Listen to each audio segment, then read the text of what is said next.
গল্পের নাম মানানসই। গল্পটি লিখেছেন অনিন্দিতা।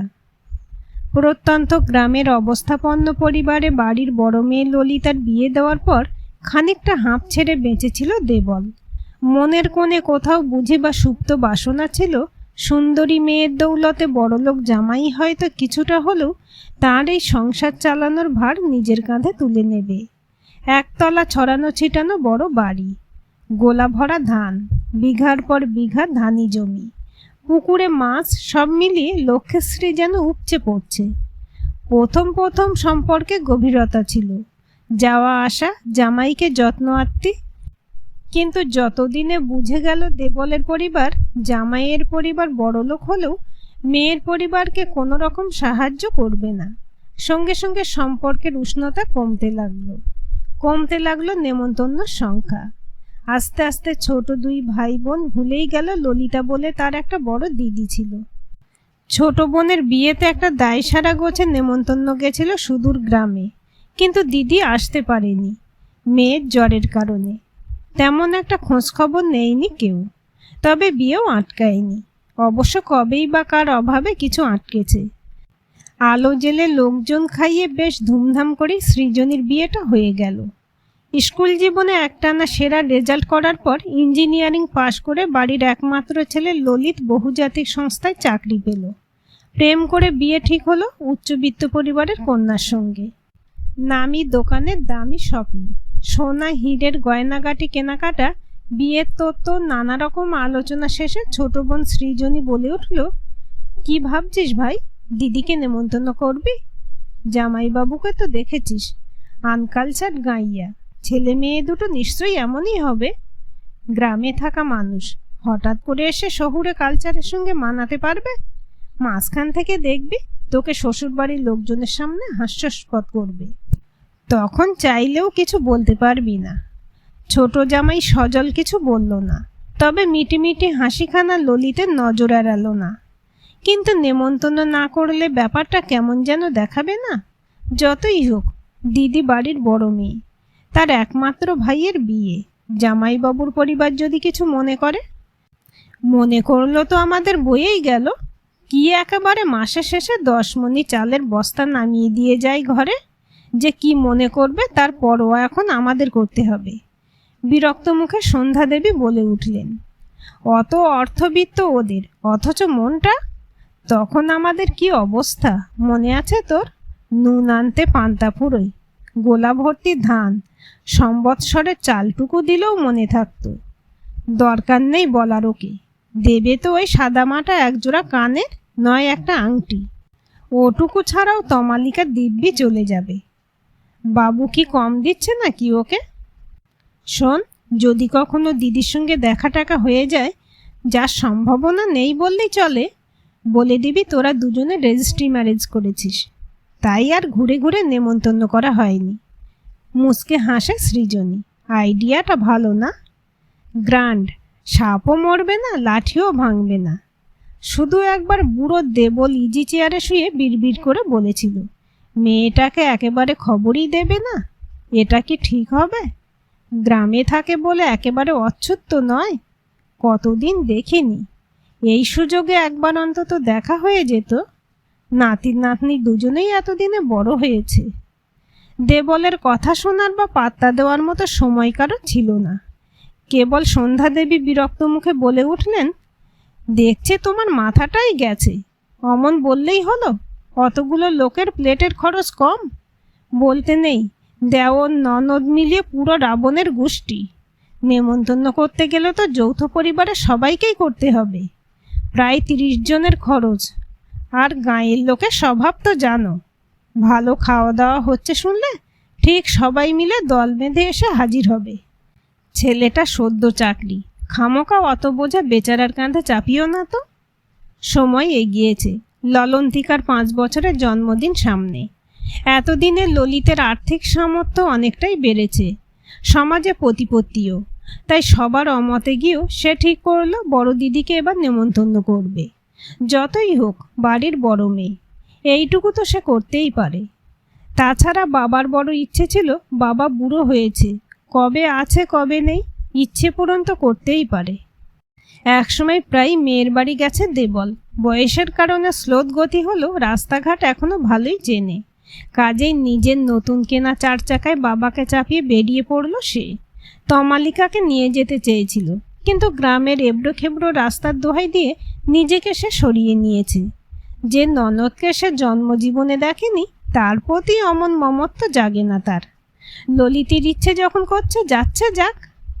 এতদিন বাদে ভাই আর বাবাকে বাড়িতে দেখে বড্ড খুশি হলো ললিতা। এখন আর অত লোকজন নেই, বাড়ি প্রায় ফাঁকা। কাজের সন্ধানে বেরিয়ে পড়েছে গ্রাম থেকে। দেবল আর ললিত সাজানো গোছানো দোতলা বাড়ি দেখে একটু অবাক হয়ে গেল। গ্রামের মধ্যে এক বিস্ময় বৈকি। তাছাড়া এতদিনে ধানি জমিও বেড়েছে বিস্তর। ভাইয়ের মেয়ের 5 বছরের জন্মদিন জেনে বেজায় খুশি হলো সে। বলল, আমি অবশ্যই যাব, তোর ভাগ্নে ভাগ্নিও যাবে। জামাইবাবু যাবে কিনা এখনো বলতে পারছি না, জানিস তো ব্যস্ত মানুষ। সন্ধে পেরিয়ে বাড়ি ফিরতেই ছুটে এলেন সন্ধ্যা দেবী। সারাটা দিন দিব্যি কাটিয়ে এলি বল, কেমন দেখলি সব? এতদিন বাদে নিজের বড় মেয়েকে দেখে তোর বুড়ো বাপ নিশ্চয়ই উচ্ছ্বসিত হয়ে উঠেছিল। সে তো স্বাভাবিক মা, আত্মজাকে দেখলে কার না ভালো লাগে। এক মুহূর্তের জন্য ললন্তিকার চোখের আড়াল হলে আমার কেমন উচাটন হয়। ওদের গ্রামে আধুনিকতার ছোঁয়া তেমন না লাগলেও দিদির দোতলা বাড়িটা বেশ আধুনিক কেতায় সাজানো। দুপুরবেলার খাওয়া দাওয়া ভীষণ ফ্রেশ। একেবারে পুকুর থেকে তোলা টাটকা কাতলা মাছ দিয়ে গরম গরম ধোঁয়া ওঠা ঘরের চালের ভাত, আলু ভাজা, 5 মিশালি সবজি, এমনকি পাতের ঘিটাও ঘরের তৈরি। সব মিলিয়ে মনে হচ্ছিল বেশ একখানা আউটিং করে এলাম। বুঝলে তমালিকা, ভাবছি মেয়েটা বড় হলে সবাই মিলে একবার দিদির বাড়ি ঘুরে আসব। দেখবে বাড়িতেই পিকনিকের মজা কেমন হয়। গাড়ির তেল পুড়িয়ে তোমার দিদির বাড়ি যাওয়ার আমার কোনো ইচ্ছে নেই।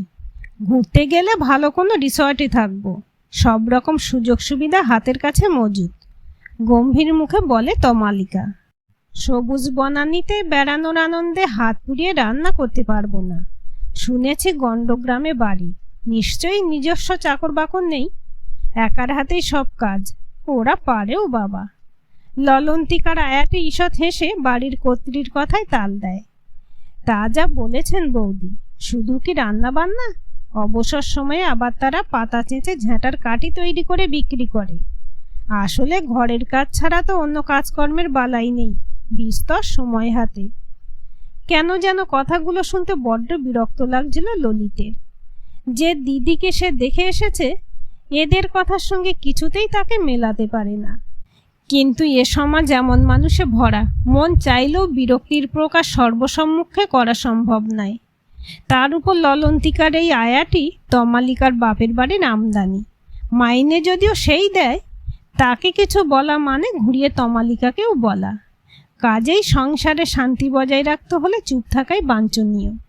পরিস্থিতি বুঝে ললিতও চুপ করে গেল। হেসে বলল তমালিকা, দেখো আবার গ্রামের প্রৌঢ় মহিলাটি আমাদের এই সাজানো গোছানো ফ্ল্যাটে এসে কি খেল দেখায়। সঙ্গে ছেলে মেয়ে, পল্টন বাহিনী। জিজ্ঞেস করে এসেছ কজন আসছেন অনুষ্ঠানে? পল্টনের সবটুকু তো এই ফ্ল্যাটে আঁটবে না। পকেটের আরও কিছু পয়সা খরচ করে একটা হোটেল টোটেল, যতই হোক দিদির বাড়িতে দুপুরবেলা পাত পেতে খেয়ে এসেছ যখন, আপ্যায়ন তো করতেই হবে। লাগবে না, ম্যানেজ হয়ে যাবে। যেটুকু শুনলাম গ্রামের বাড়িতে খুব কম লোকজনই থাকে। জীবিকার তাগিদে সবাই শহরের বুকে ছড়িয়ে ছিটিয়ে গেছে। তবে দিদি আসবে বলেছে, সঙ্গে 2 ভাগনা ভাগ্নি। ওদের সঙ্গে দেখা হয়নি, তবে অনেক বড় হয়ে গেছে। হবেই তো, দিদির যখন বিয়ে হয় আমি স্কুলে পড়ি। দিদির সাতকাহন শুনতে চাইনি, কজন আসবে একটু বললেই যথেষ্ট। সেই অনুযায়ী প্লেট বাড়ানো কমানো করতে হবে তো। নিজের সংসারে খামোকা অপচয় আমি পছন্দ করি না। ছোট্ট একটা দীর্ঘশ্বাস ফেলল ললিত। টাকা তার, অথচ খরচের সামান্য অধিকার নেই তার। সম্ভবত জামাইবাবু আসতে পারবেন না, সময় নেই। ধান চালের লেনদেনের ব্যাপার আছে। তবে দিদি আসবে সন্ধেবেলা, রাত্রিটুকু থেকে পরের দিনই ফিরে যাবে। সংসারে কাজ তো কম নয়। তাছাড়া ভাগনা ভাগ্নির কলেজ আছে। তা বটে, গোবর লেপে দেওয়াল জুড়ে ঘুঁটে দিতে হবে। গরু আর স্বামী সেবা সব ছেড়ে কয়েকদিন বাপের বাড়ি থাকলে চলবে? সৃজনীর গলায় ব্যঙ্গের সুর ফোটে। আধুনিকতা কাকে বলে আজ অবধি মহিলা জানলই না। দিব্যি পতিসেবাকে জীবনের মুখ্য বলে মেনে নিয়ে সংসার করে চলেছেন। ছেলে মেয়ে দুটো কলেজ অবধি পৌঁছেছেন, এই কি কম? আমি তো ভাবতেই পারছি না, কে জানে আমার শ্রেণিক ওদের সঙ্গে মিশতেও পারবে কি না। তা আবার আসবে কিসে? আবার তোকে গাড়ি পাঠাতে হবে নাকি ওদের জন্য? গাড়ি পাঠাবে কেন? এতক্ষণ চুপ করে থাকা দেবল বলে ওঠেন। দেখলাম তো, ওদের তো নিজেদেরই গাড়ি আছে, ওতে করেই আসবে নিশ্চয়ই। ওই গণ্ডগ্রামে গাড়ি? ট্র্যাক্টরের কথা বলছো না তো বাবা? ললিত মাথা নাড়ে। সৃজনী থমকে যায়। এতদিন বাদে বাপের বাড়ি এসে দিদি কি তাকেও টেক্কা দেওয়ার পরিকল্পনা করছে? পরক্ষণে মাথা নেড়ে সে সম্ভাবনা নাকচ করে। গয়না দামি শাড়ি পরলেই কেউ স্মার্ট হয় না। ওই গ্রাম্য মহিলা তার স্মার্টনেস পাবে কোথায়? পাবে কোথায় পার্লারের চমক? এতদিন ধরে গরুর গোবর ঘাঁটতে ঘাঁটতে সৌন্দর্যে পলি পড়ে গেছে। তাছাড়া শ্রেণীকের নামি স্কুল, দামি চালচলন, অভিজাত হওয়া সহজ নয়, আয়ত্ত করতে হয়। গাড়ির কথা শুনে চমকেছিল সন্ধ্যাও। কি বললে তুমি? ললিতারা গাড়ি কিনেছে? পরক্ষণে ঝাঁঝালো স্বরে বলে ওঠে, সে তো এখন কিনবেই। সারাটা জীবন কাউকে কিছু দিতে হলো না। স্বার্থপরের মতন শুধু নিজের ভাবনা ভেবে গেলেই সবাই এমন গাড়ি কিনতে পারে। কত ভেবেছি তখন। বড়টার এমন ভালো ঘরে বিয়ে হলো, মাথার উপর জামাই বাবাজি আছেন। গড়িয়ে গড়িয়ে চলা সংসারে এবার খানিক সুসার হবে। এসব খবরে তমালিকার কোনো আকর্ষণ ছিল না। সে ব্যস্ত ছিল নিজের মেয়ের 5 বছরের জন্মদিনের আয়োজন নিয়ে। সুদূর এক গ্রামে কে গাড়ি কিনল, যাকে কোনোদিন সে চোখের দেখাও দেখেনি, তাকে নিয়ে মাথা ঘামিয়ে করবে কি? ইউনিকর্ন থিমের ফেয়ারি ড্রেসটা পরিয়ে ফেয়ারি ওয়ান্ড হাতে ঘুরিয়ে ফিরিয়ে মেয়েকে দেখে নিয়ে নিশ্চিন্ত হয়ে নামি কেকের বেকারিতে ফোন করল। কাস্টমাইজ অর্ডারটা আরেকবার ঝালিয়ে নিয়ে নিশ্চিন্ত হলো। ললন্তিকার প্রথম বড় অনুষ্ঠানে কোনো রকম ত্রুটি তার সহ্য হবে না। সন্ধেবেলা সুসজ্জিত হোটেল টেরেছে জমজমাট পার্টির মাঝে ছেলে মেয়েকে নিয়ে প্রবেশ করল ললিতা। পার্টি থিমের লোগো 2 ছেলে মেয়ের পোশাকে, আর ললিতার পরনে বেশ দামি গাদোয়াল শাড়ি। অবাক হয়ে দেখল সৃজনী, এমন একটা অভিজাত জায়গায়ও 3 জনকে বেমানান লাগছে না। একটু যেন সে হকচকিয়েই গেল। অনেকেই ললিতাকে চিনতে পেরে এগিয়ে এসেছে। ছেলে মাদ্রাজ আইআইটি থেকে বিটেক আর মেয়ে জেএনইউতে মিডিয়া স্টাডিজ নিয়ে পড়ছে শুনে চারপাশে সবাই একটু যেন থমকে গেল। ললিতার ছেলে মেয়ে দুটো এত ব্রিলিয়ান্ট! কথায় কথায় জানা গেল মাধ্যমিকে প্রথম 20-র মধ্যে ছিল সঞ্জয়, ললিতার একমাত্র ছেলে। ওই প্রত্যন্ত এলাকায় থেকে ছেলে মেয়ে দুটো যে কিভাবে এমন জুয়েল হলো ভেবেই কুল কিনারা পেল না তমালিকা। এই মুহূর্তে মেয়ের জন্মদিনের অনুষ্ঠান ছাপিয়ে তার চোখ মন সবটাই ললিতার দিক, ছেলে মেয়ের দিকে। নিজের মেয়েটা ওই বয়সে পৌঁছে অমন যোগ্যতা অর্জন করতে পারবে তো? সঞ্জয় এক মনে কুলপি খাচ্ছে। শান্ত ছেলেটাকে দেখে কে বলবে মগজ অমন ধারালো? কিন্তু চমকের যে এখানেই শেষ নয়।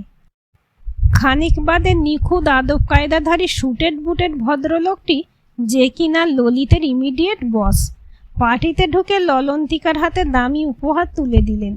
তার সঙ্গে ললিতার সম্পর্ক আছে জেনে সৃজনী তো বটেই, দারুণ চমকে গেল তমালিকাও। বৌদি, তুমি এখানে? তোরাও এসেছিস তবে? এগিয়ে এসে ভাইপো ভাইজির গাল টিপে দেয় আলোক। কাকু, তুমি কেন যে ভুলে যাও আমরা আর বাচ্চাটি নই। সঞ্জয় আর সুহানি মুখখানা গম্ভীর করে বলল। পার্টিতে এসে এভাবে গাল টিপবে না কিন্তু, আমরা কিন্তু রেগে যাব। রেগে গেলেই হলো। ললন্তিকার গাল টিপলুম। কিছু বলল? কেমন মিষ্টি বাচ্চা বল দেখি। বাচ্চা বলেই কিছু বলেনি, বড় হলে বলতো ঠিক। ঠিক আছে, যা তোরা এনজয় কর। বৌদির দিকে ফিরল আলোক। আমাকে একবারের জন্য বললে না তো তুমি এই পার্টিতে আসছো? একসঙ্গে আসতাম গাড়িতে। এই সপ্তাহে বাড়ি যেতে পারিনি, ঠিক আছে, একটিবার ফোন তো করবে। বুঝেছি, আমার গাড়িতে আসতে অসুবিধা হয়। তুমি আজকাল কাজে ব্যস্ত থাকো ভাই, কতদিন বাড়িতে যেতে পারো না, নরম গলায় বলে ললিতা।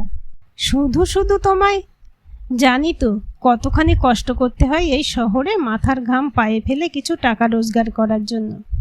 তাছাড়া আমি বা কিভাবে জানবো বলো তুমি এই পার্টিতে আসবে আজ? এই ললিত আমার নিজের ভাই হয়, তোমরা নিশ্চয়ই পরস্পরের পরিচিত। পাশে দাঁড়িয়ে ললিত ততক্ষণে ঘামছে। ইমিডিয়েট বসের সামনে তার বোকা দিদি এসব কি বলতে শুরু করেছে। পরিচিত মানে? ভদ্রলোক যে তার থেকে কতখানি উঁচু পজিশনে বিলং করে শান্ত বোকা দিদিটা কি তা জানে? কি বলছিস দিদি তুই এইসব? পরিচিত কি? উনি আমার বস, আমার দণ্ডমুণ্ডের কর্তা। স্যার, আপনার আমার দিদির সঙ্গে বেশ ভালো রকম পরিচয় আছে দেখছি। আপনি তবে ওই গ্রামে নিয়মিত যান জেনেও ভালো লাগছে। সমস্যার আঁচ পেয়ে তমালিকাও ততক্ষণে ললিতের পাশে এসে দাঁড়িয়েছে। হাত দেখিয়ে আলোক থামালো ললিতকে। স্মিত হাসি ফুটল ঠোঁটে। সবাই অপেক্ষা করছে এতক্ষণ, কেকটা কেটে ফেলা যাক আগে, তারপর না হয় আমার সঙ্গে আপনার দিদির এমন গভীর পরিচয়ের গল্প বলবো। প্লাস্টিক স্মাইল মুখে সবার সঙ্গে ললন্তিকার পছন্দের কেক কাটা হলো। আয়া এসে ছোট ছোট টুকরোয় কেটে ফেললো সমস্ত কেকটা। টুকরোগুলো ট্রেতে সাজিয়ে তুলে দেওয়া হলো ছোট বড় সব নিমন্ত্রিতদের হাতে। একে একে সুবেশা অতিথিরা খাওয়ার জন্য রওনা দিয়েছেন। বিরিয়ানি আর চাঁপের গন্ধ ভাসছে বাতাসে। কেউ কেউ এক মনে সেলফি তুলতে ব্যস্ত। এক ঝাঁক পরীদের সঙ্গে মিলে প্রজাপতির মতো উঠছে ললন্তিকা। হাতের ম্যাজিক ওয়ানটা এমনভাবে দোলাচ্ছে যেন মনে হচ্ছে এক্ষুনি ম্যাজিক করে সে ভেসে যাবে পরীদের দেশে। ম্যাজিশিয়ানের ম্যাজিকের সামনে জমেছে ভিড়। কেউ কেউ এক মনে ক্যান্ডি খেতে ব্যস্ত। সব মিলিয়ে ভারী মিষ্টি এই পরিবেশ। দীর্ঘশ্বাস ফেলল ললিত। শৈশব বড় সুন্দর, বড় মধুর। পরবর্তী জীবনে চাওয়া পাওয়ার কোনো মালিন্য লেগে থাকে না সেখানে। কেকের টুকরো হাতে নিয়ে আলোক বলল, আনন্দদার ছোট ভাই আমি। কিশোর বয়স থেকে বৌদি আমায় নিজে হাতে করে মানুষ করেছেন, সমানে লেখাপড়ায় উৎসাহ দিয়েছেন। বৌদির নিরন্তর প্রচেষ্টায় আমি আজ এই পজিশনে আসতে পেরেছি, এর জন্য আমি চিরকৃতজ্ঞ। ললিতের দিকে তাকালো সে। অনেক আগে থেকেই জানতাম আপনিই বৌদির ভাই। আপনাদের দুজনের মধ্যে মুখের মিল তো আছেই, তাছাড়া। থেমে গেল আলোক। বলিনি কারণ আপনি আমার নিচে কাজ করেন শুনে বৌদি হয়তো দুঃখ পেতে পারেন। ললিত কিছু বলল না। সৃজনীয় বাকরহিত। বড়দির দেওর ভাইয়ের অফিসে বস হয়ে পার্টিতে আসবে ভেবেছিল কে? আপনারা তো আর যোগাযোগ রাখলেন না। আপনাদের এই যোগাযোগহীনতায় বৌদি কতটা কষ্ট পেয়েছিল জানার চেষ্টা করেছেন কখনো? খানিকটা অভিযোগের সুরেই বলল আলোক। মাঝে মধ্যে তো মেয়ের কাছে যেতে পারতেন, ডাকতে পারতেন নিজেদের বাড়িতে। শ্বশুর বাড়ির মানুষজন যতই ভালো হোক, যতই তার কেয়ার করুক, একজন মেয়ের কাছে তার বাপের বাড়ি খোলা জানালা। সেই জানালা হঠাৎ করে বন্ধ হয়ে গেলে কারোর কি কখনো ভালো লাগে? এতক্ষণে সন্ধ্যা দেবী এগিয়ে এলেন। কি জানো বাবা, পরিস্থিতির চাপে অনেক কিছু ইচ্ছে না থাকলেও করতে হয়। আমাদেরও সেরকমটাই হয়েছিল। দিন আনা দিন খাওয়া মানুষ ছিল ললিতের বাপ। বিয়ের পর জামাই যদি শ্বশুরের অর্থ কষ্টটুকু অনুভব করতে না পারে, তবে আর মেয়ের বিয়ে দিয়ে কি হলো? বড়লোক জামাই পেয়ে আমাদেরই বা হলো কি? আপনি ঠিক জানেন আপনাদের জন্য দাদা কখনো কিছুই করেনি। মানে কি বলতে চাইছো তুমি? সন্ধ্যার বদলে দেবল প্রশ্ন করে। হাসলো আলোক। তাহলে বলবো বাড়ির বড় জামাই হওয়া সত্ত্বেও আনন্দদাকে আপনারা চেনেননি। চিনলে এমন মন্তব্য করতেই পারতেন না। দাদার মতো উদার মনের মানুষ এ জীবনে খুব কম দেখেছি। আর আজকাল যা আত্মকেন্দ্রিকতার যুগ পড়েছে, তাতে হয়তো কিছুদিনের মধ্যেই এই ধরনের মানুষগুলো ডোডো পাখির মতো বিলুপ্তপ্রায় প্রজাতি হয়ে যাবে। বলছিলাম কি স্যার, পুরনো কথা ভুলে যাওয়াই ভালো। এই মুহূর্তে আমি প্রতিষ্ঠিত, পরিবার প্রতিপালনে সক্ষম। দিদিরও মনে হয় না পুরনো কথা মনে আছে। নিজেদের মধ্যে খামোকা মনোমালিন্য বাড়িয়ে লাভ কি? সত্যি কথাটা তুমিও কি জানতে চাও না ললিত? থমথমে আকাশ যেমন ঝড়ের আগমনের পূর্বাভাস জানায়, তেমনি গলা আলোকের। থেমে গেল ললিত। এই মুহূর্তে আর কোনো কথা বলা উচিত হবে না বুঝে গেছে সে। বললে হয়তো কাল থেকে চাকরিটাই আর, তখন কিভাবে একটা গোটা সংসারের খরচ, যেখানে সে জানে পুরো সংসার তার উপর নির্ভরশীল। তাহলে শুনুন মাসিমা, স্পার্দির কণ্ঠে বলে ওঠে আলোক। আপনারা কি জানেন ললিতের ইঞ্জিনিয়ারিং পড়ার খরচ দিনের পর দিন কে জুগিয়েছে? সেমিস্টারের ফিজ, বই খাতা, হোস্টেলের খরচ খরচা। বিদ্যান ছেলে মেয়ে আর দেওরের দৌলতে গ্রাম্য প্রায় অচেনা পৌরা দিদি জন্মদিনের অনুষ্ঠানে সব লাইমলাইট একাই টেনে নেবে, তা কেমন করে হতে দেয় সৃজনী? দিনের পর দিন বাবা ওভারটাইম করে দাদার পড়ার খরচ চালাতো। বই খাতা জামা জুতো বাবার স্যাক্রিফাইসের উপর দাঁড়িয়েই দাদা আজ কেরিয়ার গড়েছে। সত্যি কি আপনার মনে হয় একটা প্রাইভেট কলেজের হোস্টেল সেমিস্টারের খরচ ওইটুকু ওভারটাইমের টাকায় হয়ে যায়? তাহলে বলতেই হবে বাস্তব জীবন সম্বন্ধে আপনি নিতান্তই অজ্ঞ মিসেস সেনাপতি। হাসল আলোক। কি ললিত বাবু, সবার সামনে একবার বলুন না, প্রতি মাসের শুরুতে আপনার নামে হোস্টেলের ঠিকানায় যে খামটা আসতো তাতে সব খরচ খরচা মিটে উদ্বৃত্ত থাকতো কিনা? সবগুলো চোখ যেন সার্চলাইটের ভঙ্গিতে ললিতের দিকে ঘুরে গেছে। কেমন যেন নার্ভাস লাগছে তার। সন্ধ্যা দেবী তার মেধাবী ছেলের দিকে তাকালেন। আলোক যা বলছে তা কি সত্যি? আমাদের বড় জামাই তোর হোস্টেলের প্রতি মাসে টাকা পাঠাতো? আমাদের তো কখনো কিছু বলিসনি। আমি নিজেই এতদিন জানতাম না মা। খামের উপর লেখা থাকতো তোমার শুভানুদ্দায়ী। আমি ভেবেছিলাম সে মানুষ তমালিকা। অর্থের অভাব কোনোদিন ছিল না বলেই হয়তো আমার মতো গরিবকে টাকা পয়সা জুগিয়ে পড়াশোনায় সাহায্য করছে, যাতে তাড়াতাড়ি নিজের পায়ে দাঁড়াতে পারি। ভালোবাসলে মানুষ তো মানুষকে সাহায্য করে। আমি জানতাম না শুভানুদ্দায়ীর পরিচয়ের আড়ালে বড় জামাইবাবু। বিয়ের পর কখন স্ত্রীর কাছে সত্যটা জানতে চাননি? বিয়ের পর তো স্বামী স্ত্রীর মধ্যে কোনো রকম লুকোচুরি থাকার কথা নয়। ভেবেছিলাম তমালিকা যদি অফেন্ডেড হয়। আফটার অল সে তো বিষয়টা আমায় জানতে দিতে চায় না। আমতামতা করে ললিত। তুই তবে বৌমাকে অফিসে জয়েন করার আগে থেকেই চিনতিস? বলে ওঠে দেবল। আমাদের কখনো বলিসনি তো। চিনতাম, ইঞ্জিনিয়ারিং পড়ার সময় থেকেই। এক বন্ধুর মারফত আলাপ হয়েছিল। মনে পড়ে তোমার সৃজনী? বিয়ের দিন একটা ভারী গয়নার নেকলেস এসে পৌঁছেছিল তোমার অফিসের ঠিকানায়। সেই অফিস যেখানে তুমি রিসেপশনিস্টের কাজ করতে। তাতে লেখা ছিল, তবে কি ওটা আনন্দদা? কিন্তু আমাদের একবার জানালো না কেন? নিজেকে গোপনে রেখে সাহায্য করার কি দরকার ছিল? বলে উঠলেন সন্ধ্যা দেবী। এত সব কথা জানলে তো বড় জামাইকে আমরা মাথায় করে রাখতাম। দিনের পর দিন ছেলেটাকে কত ভুল বুঝেছি। দাদা বিশ্বাস করে আর্থিক অবস্থা যেমনই হোক না কেন প্রতিটা মানুষের আত্মসম্মান নিয়ে বাঁচা উচিত। সরাসরি টাকা পয়সা জিনিসপত্র দিয়ে সাহায্য করে আপনাদের পরিবারের আত্মসম্মানের ভিতটা ঠুনকো করে দিতে চায়নি সে। দয়ার দানে বাঁচার অভ্যাসে দাঁড়িয়ে গেলে মানুষ নিজেকে গড়তে পারে না। হীনমন্যতায় ভোগা মানুষ কুঁকড়ে যায়।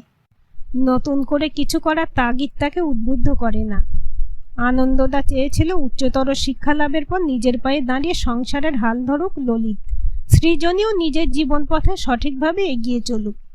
বৃদ্ধ বয়সে পৌঁছে ছেলের রোজগারে যেন মাথা উঁচু করে বাঁচতে পারেন। নিজেদের যেন পরগাছা না মনে হয়।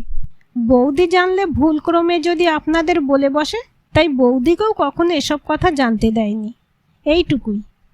আর আপনারা কি না আমার সেই দেবতুল্য দাদাকেই ভুল বুঝলেন? নীরব হলো আলোক।